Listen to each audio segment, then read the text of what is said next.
Hey friends, welcome to Dishing on Divorce Next Chapter on WGSN-DB, Going Solo Network Radio, Podcasts, and TV. I'm your host, Lisa Lisser, CEO and founder of LZL Coaching, a boutique coaching firm focused on divorce, relationships, and life transitions. I'm also a divorced mom of 3 now grown kids, a recovering lawyer, a current educator and spiritual counselor, and a divorce coach who is committed to transforming the divorce experience for everyone involved. When you're transitioning from married to unmarried, you undoubtedly go through a mix of emotions. You may not know who to trust or who to guide you. And that's why I always suggest the team approach. Divorce impacts so many areas of your life that one support professional may not be sufficient to meet your needs. And engaging a team at the outset may be your best strategic, emotional, and cost-effective approach to managing your divorce. Today, I have the privilege of interviewing 2 rock star divorce professionals, Emily Jaffe and Jacobs Berger. Emily is a CDFA, and now some of you may be hearing the designation CDFA for the first time, even though I speak of this all the time. It's called a Certified Divorce Financial Advisor. In this role, Emily examines her clients' financial landscape and advises them on the best ways to build their future. Emily is the president and owner of OFC Wealth Management, a fee-only independent wealth management firm that provides comprehensive financial planning for successful individuals, couples, and specifically for us, women in transition, such as divorce and widowhood. She has over 25 years experience in the financial industry, and she has worked across the industry. So thank you and welcome, Emily. Okay. Jamie, thanks for having me. Sorry. Oh, it's our pleasure. Jamie is a divorce attorney, and she is laser focused on supporting her clients through the legal minefields of divorce. She's the co-founder of Jacobs Berger, LLC, a divorce and family law firm in Morristown, New Jersey. Her career focuses exclusively on all areas of family law, including an emphasis on appellate matters.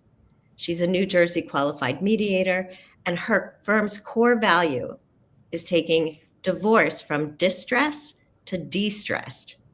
Every member of her firm practices with this value at the forefront. Emily and Jamie, welcome again. Dishing on Divorce Next Chapter. Thank you so much for having me.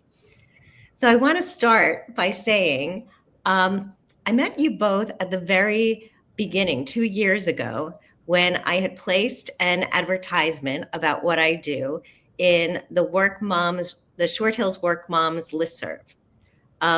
We shared the value of holding people's souls while they walk through this really dysregulating space. And that connected us. We got each other right away. So I want, I get it, but I want my audience to know, what motivates both of you what motivated you to get into this work. So I'll start with Emily. Hi, so good to see you and be here with you guys. I love when we talk and now we get to share it with everybody. So what motivates me to be in this field? I've always considered myself, and I try not to apologize before I say it, but I have to. I consider myself a modern feminist, right? That's what I tell people. And so, I went to business school, went on Wall Street, had this very, worked in finance and was always in a male-dominated world. And it shapes you, right? You have to kind of figure out how to be, how to exist in that male-dominated existence while not giving up your femininity, right? And so when I left Wall Street and I was looking for my next act, and I found the world of financial planning as a way to kind of have flexibility and still work in finance, some of my early clients were, friends who were going through divorce. And I just, I was early on in my business, and I just said, can I help? Like, I'm a bulldog. Can I just make sure that you're, like, let me just help. And what I saw was, the way the family law system is set up. And if you're, and there are challenges to the system, and hopefully, not often, not all the time, but this is your one divorce, right? And then you want to go through, you get one shot, right, to do this the right way. And if you don't know what you're getting into, and you don't know what you should ask or can ask or whatever, I just saw this opportunity, or, to just really help and empower women who were entering this enormously important negotiation, without confidence, without the skill, the info, and so that just became a passion of mine, is just to, like, raise up the women around me and try to, like, say, it's okay, you got this, here's how, and kind of that's how it started for me. That's amazing. It's a great story because you dipped your toe in by supporting the people in your closest circle, right? And very often those people, they don't ask for help because they don't want to seem needy, especially when it's professional, like in your professional zone. And the fact that you said, no, really, you can ask for help, like giving that permission is huge in divorce. It's really huge. And so, like, Jamie, I'm sure you know how people are so afraid that they need that permission. So before we get to the permission piece, why don't you tell us a little bit about how you got into this work as a divorce attorney? Absolutely. Thank you again. And I love talking to you ladies, you know that. So anytime we have the opportunity, whether it's in this format or otherwise, I'm going to take it. So similarly, I always knew I wanted to be a lawyer. That was, from childhood, that was never questioned. And then I started my practice in family law. I clerked for a judge, and I was in the back end, and I was able to see, how the decisions that this particular judge, who had a very practical approach to family law and a very non-traditional, I would call it, approach to family law, made decisions. He obviously was guided by what the law said and did, but he really tried to focus on, like, what was best for the family. And so I had the privilege of working with this judge, right out of law school, and it formed in me how I wanted to practice. And so that I took that into my first job at a firm. I worked for a large family law firm, and I approached cases in that way. And then I had the opportunity, after being at a large firm and learning, a lot early on, I had the opportunity to go out on my own with my partner. And I realized that there are a lot of things about the system and the process that don't work for people.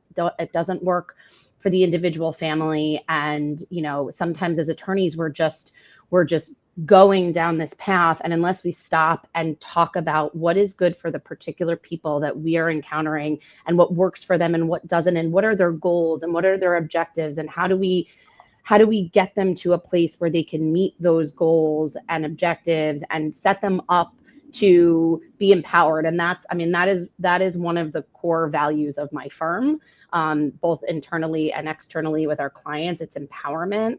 And I think I saw, as a practicing attorney, I saw the shift in the clients that I was working with when you started to have those conversations with them in that way, and empowering them to take agency in their own decisions, and not feel like they have to ask permission and they have to ask for somebody to, tell them exactly what to do. And sometimes it is a process, it doesn't start like that. But then I got to see, as an attorney, like, that we could really help, and we could help not just because we know the law and because, we can help in the courtroom, while of course that is a component of what I do, but we could help the person. And that changed the way that I practiced. And I've been really fortunate to have built a team of people within my office that feel similarly, and to build relationships outside of the office with professionals who feel similarly.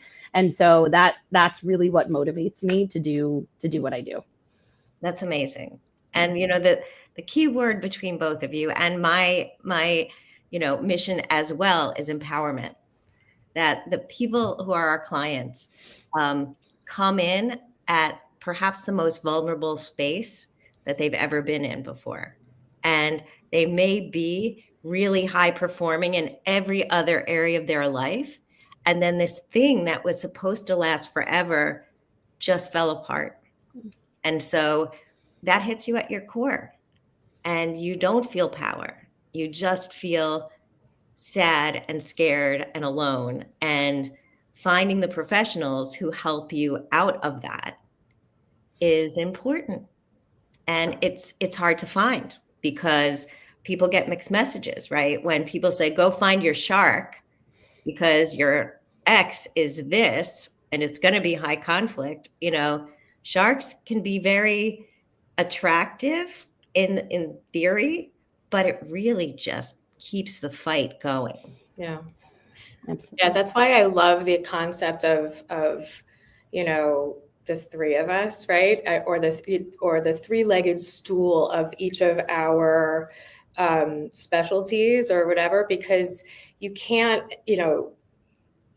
a stool needs three legs, right, in order to be stable, right? But it's just, to have, the lawyer to make sure your legal rights are protected, the CDFA to make sure your financial future is protected, and then, the coach to make sure that you come out whole on the other side, right? It's just like, ideally that beginning of the process when you've made this decision or you've been told of this decision, you can set the tone for your own divorce, right? Like it's not the lawyer's divorce. It's not, it's your divorce. No offense, Jamie. I mean, I know. None taken.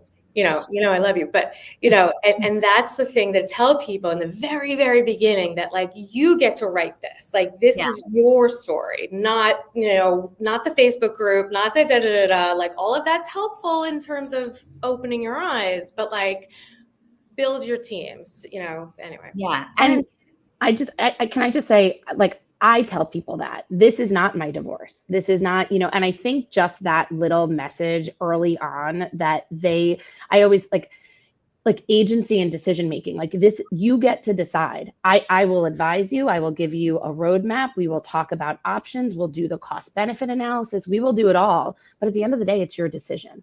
And so we take those and just that shift in like the mindset. And when you see it kind of happen in somebody early on in the process, it's meaningful. And I think, you're exactly right. Having that team is so important. It's so important. And it's really, as you just said, Jamie, it's that aha moment that our clients get when their awareness is shifted, when all of a sudden they have a mindset change that says, yeah, I decide. As we were saying this, I'm having a Cheetah Girls moment. I don't know. I think there seems to be a memory that there is a song "I Decide" in one of the Cheetah Girls movies. But I'm dating myself. I apologize. My kids are older. I'll be looking that up after. Don't worry. Yeah. But I think what's really key here, in Jamie, in your words, is agency. Right? So you have agency during the process, but you also have agency after the process. And that's where, being financially aware shifts your own dynamic within yourself, because many of my clients have been experiencing financial abuse along with the emotional abuse or the heartbreak, whatever it is. And so they don't feel in control of their finances. They don't know how they're going to pay for anything. And they think that their soon to be ex will always control everything forever, and they'll never be out of this darkness. So that's where, Emily comes in, not only with your, actual financial knowledge, but your so-called bulldog personality is really I have a heart, but yeah. no, a bulldog with a heart. Yeah, but you know, you use the word, not me. But Totally. But what I meant is that you're like, you are a rock star, and let's remind you of that by letting you know, how is this financial picture going to work, right? Absolutely. I mean, and you know, it is the best feeling when you get off a call with a client and you can see the relief. You can see that you've made that, and that, you know, the work you're doing together has made that possible. I mean, it's just the most rewarding part of the job. It's like, you know, to be able to, you know, have that kind of impact on people's lives is just, you know, and from a finance background, right? Like I used to like just, you know, be on a trading floor. Like that was just, you know, but this is just, it just, you know, a reason to like jump out of bed in the morning, which is like, you know, how great is that? How lucky are we? Yeah.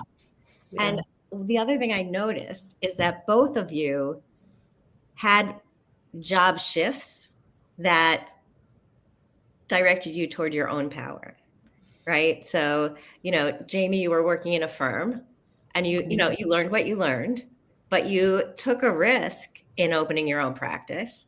You know, no one can really recognize how challenging it is to do that, to hang out a shingle and be responsible for everything. And the business of starting a business is also not something they teach you in law school. So that's risky. And Emily, you shifted entirely in the direction of your professional career.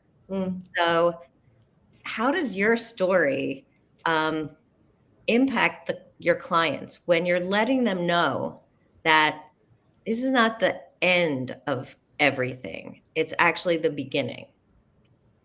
I think for me, it starts in the initial conversation that I have with a client, because I see the whatever insecurity, anxiety that they are experiencing, whether it's financial, whether it's related to the kids, whether it's everything, whether it's just that, you know, overwhelmed feeling, and just taking time to say, take a breath. Everything that you need to know, we will find out. We will make sure that you have all of the information that you need. I don't have it as we sit here today because this is our initial conversation, so I'm limited, but rest assured that we will get it and that you will be able to make informed decisions. I think I shared with you both, you know, there was one particular client that struck something in me because she kept putting herself down. Like she kept saying during the process, like, I'm an idiot. I don't know. I mean, and I hear it all the time. I don't know these, you know, I'm stupid. And I was like, by like the third or fourth time that she did it, I'm like, you are not stupid. You are not an idiot. Like I felt, but it's just kind of, it's like claiming your power, right? Taking your power and knowing that you will get through it, and it might not be easy and there will be moments, but being realistic and communicative with clients and just kind of walking them through step by step by step and assuring them all along the way that there is an end to this and there is a happy life at the end of it, whatever that means for you. Right. And so I say it all the time. Yeah. Probably ad nauseum. They probably get sick of me saying. So Emily, before we hear from you, we're halfway through. So we're going to take a short break and we'll be back in 30 seconds.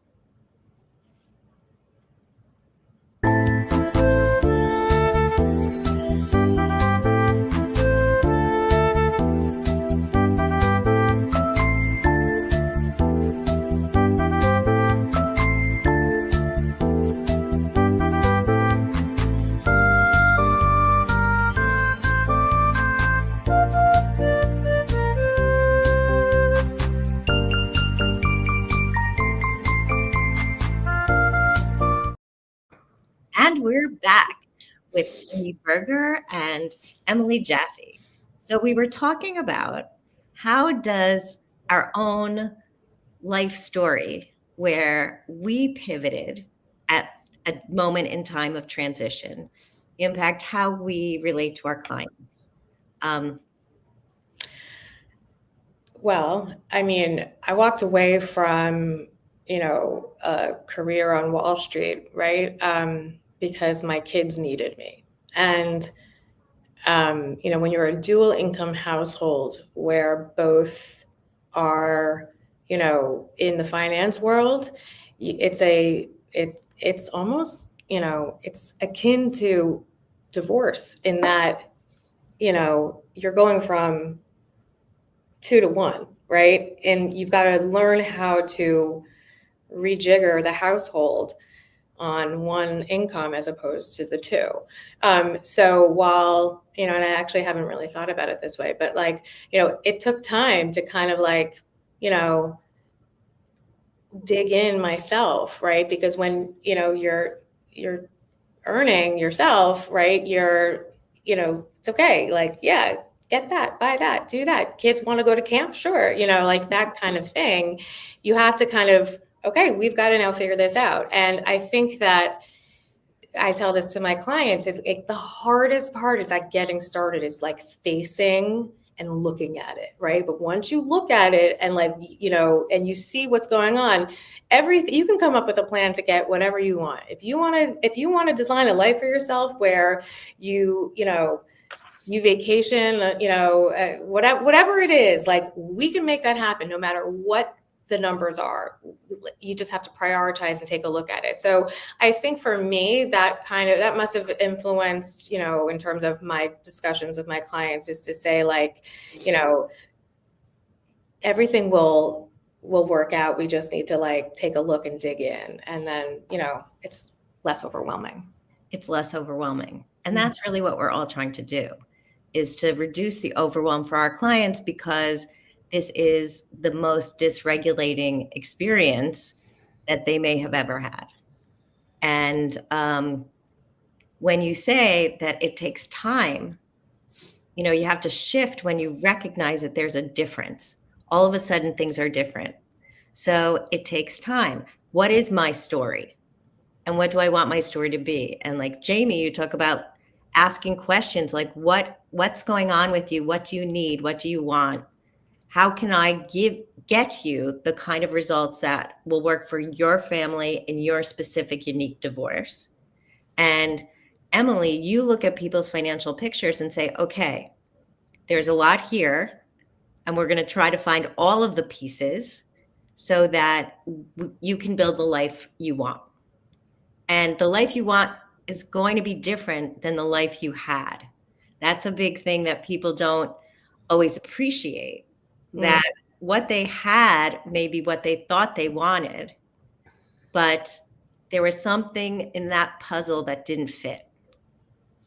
So now they got a new puzzle, and let's put the pieces together in a way that's really going to reflect you. And you need different voices to help you with that. And those voices are not necessarily your friends and family. Right. And plus, you're not sharing your intimate financial details with those people, right? So, something also that just to, the work that I do in this world, it's almost like 2 stages, or, there's many stages, but there's the work that we can do together from a financial standpoint in the divorce process, right? Which encapsulates the, creating who is that woman or man on the other side, right? And how will they survive, and what does that financial forecast look like? But then it's also getting your arms around what the family assets are, what the marital assets are, and what you're entitled to. Although I hate using the word entitled, but what is fair? What is equitable? What does that mean? How do you go into that negotiation with some confidence, knowing here's where, here's what I think is right. And, I know I can survive on the other side. So while it's 2 steps or 2 different experiences, one informs the other, and it's iterative, right? So you always have to be, that's why the sooner you can get, if you can get people like me and you, Lisa, involved, because the lawyer typically is the first call, right? It's, get a lawyer, make sure you're not conflicted out, go do all of that. But, if you can have that conversation with a Lisa and an Emily by your side, right, and say to your lawyer, like, I'm working with these two also. How do you feel about that? Like, can they come? Can they be in the conversations, right? Like, then you're really setting yourself up for like the most successful experience ever. Right. And Right. Go, Jamie. I also just want to add to that. I think there are a lot of attorneys who feel insecure when other professionals are involved because they feel like it is somebody who is going to question what they are telling to a client rather than embracing that those other professionals, whoever they are there to help the process. And so I think, if I talk a lot about like, what not to look for in an attorney, like if you sit down with somebody and they're like, oh no, I don't trust divorce coaches. I don't believe in those, those financial, like you should run away because that's not somebody who is open to what is the world in which we can exist to help this family unit get through this process. And so I think it's really important. And yes, oftentimes I am the first call. And so, I mean, you both know that, those opportunities to kind of bring in a team to support somebody are so important. Yeah, and you're an amazing example of that, Jamie, of knowing when to bring in other resources. And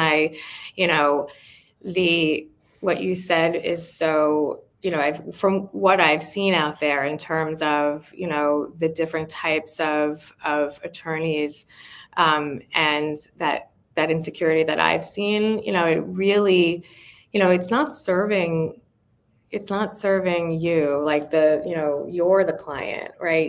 Right. The person who's going through the divorce. And, even though a lawyer has done, 20 years of family law, that doesn't mean that lawyer knows truly, like, the financial impact of staying in the house versus, all of like that, or what the markets are, or how that will impact you, like, and to assume that just because your paralegal can put the numbers into the software, right, the same at, it's one of the roadblocks in the industry that, that we come across for sure.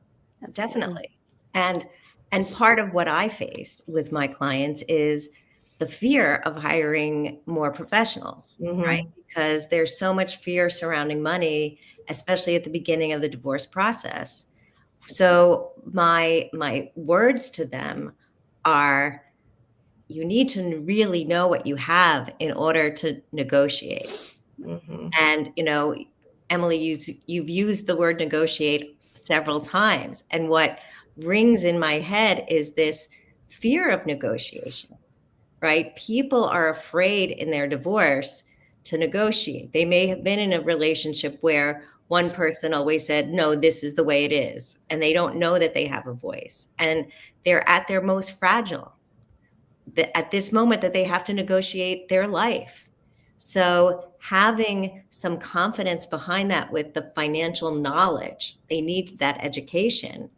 And then looking at the process from an interest-based perspective that, yeah, I may think that I need the house, but if you look at your interest, what is underneath that? What is motivating you to say you need the house? Is it family? Is it comfort? Is it security? And can you actually get all of those things in another physical space?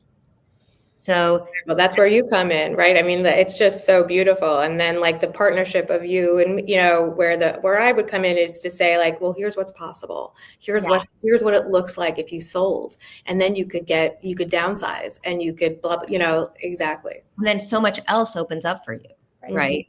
So, and your children are resilient. Like, even though divorce is so challenging for the kids, if they know that both of their parents love them and that the fight is not more important than them, they will get through with so much more strength. And even if it's a different house, they'll complain about it at first, but then they'll get used to it and they'll like that they have 2 bedrooms. Like there is a thing that happens once you actually are doing the thing, right? It's like not doing the thing and being afraid and being frozen back here is if you're sitting there without the support of 3 professionals or more, then you're not going to move forward. But once you start taking those steps in, how do I get the help I need? Let me make that phone call. I have a client who just texted me today to say, thank you for that referral. I wasn't going to call, but now I feel so much better. Like that to me, okay, mic drop, my work here is done, right? But it's not done. But it's really about building each step makes the client stronger. And knowing that she has a team helps her feel like she's not alone. So I always like the analogy of like paddling against the current. Like that is something that I see very early on in the process with most of my clients. It's like, let me fight the current. Let me keep fighting the current because this is what I'm used to doing. This is what I did in my relationship. This is what I've done, up to this phase in life. And then like at some point you see that aha moment where they shift. And like, if you don't fight the current, what happens is that your boat may change directions, but it will go with the current and it will float and you won't have to fight. And like, so that feeling of like leaving that fight behind. And listen, divorce equates to conflict. There's no doubt about that. And, I have high conflict cases. I mediate, a substantial amount of cases, but it's just kind of seeing that, urging the client and empowering the client to see like, I don't have to fight. I don't have to fight just for the sake of fighting. And if I stop that process and if I stop doing that, then maybe I can just go with the current and maybe the current will lead me somewhere that is positive for my life. And I think having that just as like a backdrop in communications is so important. And you ladies do that with your clients. So it makes my job easier as the attorney. Yeah. That's amazing. I love that image of the don't fight the current. It's such smoother sailing. Yeah. If you let the wind blow and it's going to blow you in the right direction. And again, it's like we have been telling a story to ourselves for our whole lives about what life is supposed to be. And like this story is really, it's like an image. It's not real. And when the story doesn't come true, we're shocked, we're disappointed, we're devastated. But that's when we realize that maybe we were trying to follow the wrong story. And maybe our new story is something we've never imagined before, but it could be really cool, right? It could be. Or maybe you need a better boat. Yeah. Right? Like, I mean, because there is like something to like, yeah, if you stop fighting what's going on here, for sure, you're going to like, it will be an easier path for you. But at the same time, like if you turn the motor on that boat with the right tools and right, like then you can navigate your own path. I just kind of like. Yeah. I mean, I hear you. And I wasn't suggesting. No, I know. I just like not standing for your values, your purpose, your why, your vision. But sometimes you don't really know what that is. And you're actually fighting your own dream that isn't working and you're trying to get it back. And so instead of you can make shifts. And making the shifts may be, okay, I deserve help. Yeah. And I'm going to find the people who can help me. And like, I seem to believe that there is a certain amount of financial resources here based on our lifestyle, even though my partner says you're going to get nothing. Let's really dig into that. Let's reality test that and give me the right professionals so I can do that. Right. And let's be specific here, since that's my, like, you're going to spend less money, right? I mean, you're going to, if you have 3, as opposed to just putting all of your resources into your attorney, right? Because instead of just only following that lead and you're going to go into every conversation with your head in the right place, your heart in the right place, right? And you'll be prepared. So it'll be the most productive time possible, so that when you're having that conversation and you hear the TikTok, whatever, and you're like, it's hard to focus. So like, get yourself together in advance. You're totally going to save money that way. And, I'm the money one, right? Like, so that's that's your thing. So that matters, right? And yeah. so no, it 100% matters. And we always talk and have such fulsome conversations, and we are close to the end of time. So Jamie, can you give like a last word, like a last piece of advice, and then tell us where our guests can find you, our viewers? Absolutely. First of all, thank you for having me. And I always love talking to you guys and just sharing our story and our experience, because it really, it fills my soul. So I appreciate it. I think my parting words would be, don't be so scared of the process that you stay in a situation that doesn't fulfill you and make you whole. And I see the other side of divorce all the time. And I see the happy life that can be for my clients, and it is there. So don't fight the current, shift the boat, get a new boat, whatever it is, but just don't fight the current. And anyone who's listening can find me at www.jacobsberger.com. That is our website. There are profiles for all of the attorneys in my office, including myself. There's a wealth of information on the website just about the process, different areas of family law. So all the information that you could need is there, and our phone number is there. So if I can help, I'm here. Please don't hesitate to reach out. Great. Thank you so much, Jamie. And Emily? Parting words. I would just go back to the, build your team, right? Like, and get a CDFA and talk to, when you're hiring your lawyer, ask them if they work with CDFAs, ask them if they work with coaches, exactly what Jamie said, engage their reaction, right? And make sure they have. And when you're looking for a CDFA, it doesn't have to be me, right? But there are resources out there. There's it's the IDFA, it has a find a CDFA on the website. It's the Institution of Divorce Financial Analysts. And if not, right, you can go to NAPFA, which is NAPFA, and that's the National Association of Personal Financial Advisors. And those advisors make a commitment to not selling you things. They are true fiduciary fee-only advisors, and it's so important. I'm a proud member of it. Having an advisor that is in that organization, it doesn't have to be me, but if you're going to hire someone, not me, then make sure they're a part of NAPFA. And in terms of getting in touch with me, my firm is OFC Wealth. OFC stands for Order from Chaos. You can go to my website and find me, and just, know that you can do it. You can do it. You can do it. We can do hard things. And I have this vision right now of a rowboat and a crew, right? A crew vessel, right? When you have a crew vessel, you go way faster than when you're just struggling with that rowboat. So that's sort of an image. I have the water thing. It's like, you started me on the water thing, and I can't let You're in that mindset. You're in a water mode. In that mindset. And to all of my viewers, you can find me at lzlcoaching.com. You can email me, lisa@lzlcoaching.com. I am so grateful to have Jamie and Emily here to share their wisdom, women supporting women. This is what we're talking about. So until next time, this is Lisa Lisser, dishing on Divorce Next Chapter.